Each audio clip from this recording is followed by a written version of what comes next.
Thank you, Mr. Chair. I rise today to discuss some of the major challenges that face our nation. We face a spending crisis, a debt crisis, a jobs crisis, and in order to solve those, the best thing we can do is focus on jobs, because creating jobs will empower families, it'll increase our economic power, and it will improve our government budget situation.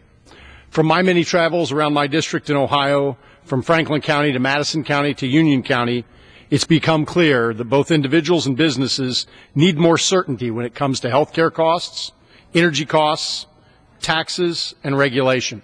I visited Stanley Electric in London, Ohio, where they'd like to expand.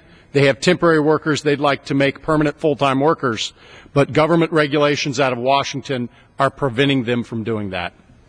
I held a jobs roundtable in Hilliard with small businesses, and from those small businesses, I heard that we need Congress to get out of the way of job creators. We need to bring more certainty to the banking system so that they'll start lending to small businesses. You know, capital and credit need to be available if small businesses are going to create jobs.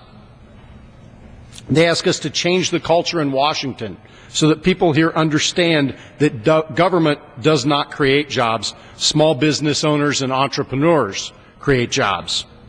We need to allow those local employers to focus their resources on hiring and to growing their businesses.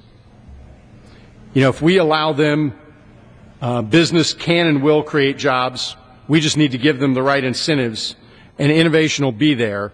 And business owners need the flexibility to invest back in their businesses, and then they need the ability to keep more of what they've earned if they do well.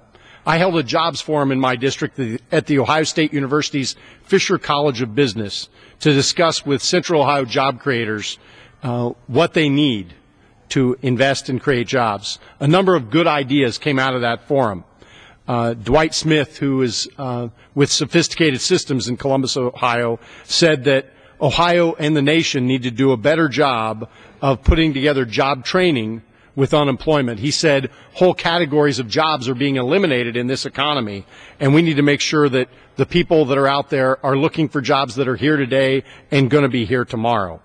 I think that's a great idea. We need to focus on training and preparing our workforce for jobs that are here today and here tomorrow. We need to tie our workforce development dollars together with our unemployment program so they work together well.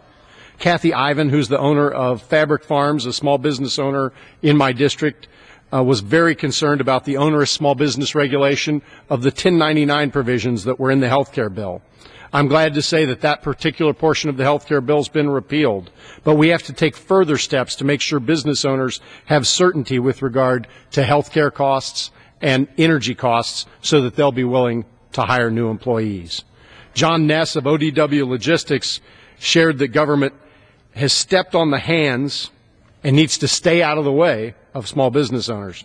We need to remove obstacles of these business owners, and the United States government needs to make tax rates competitive with the rest of the world. John Ness is in a global business, and America's tax rates are making him less competitive.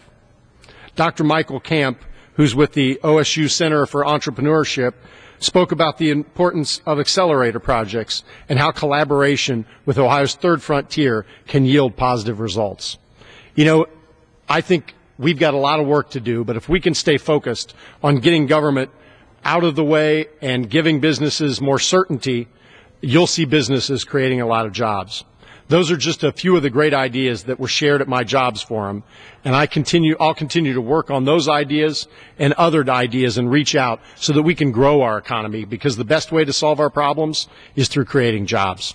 Thank you, Mr. Speaker. I yield back. The gentleman yields back.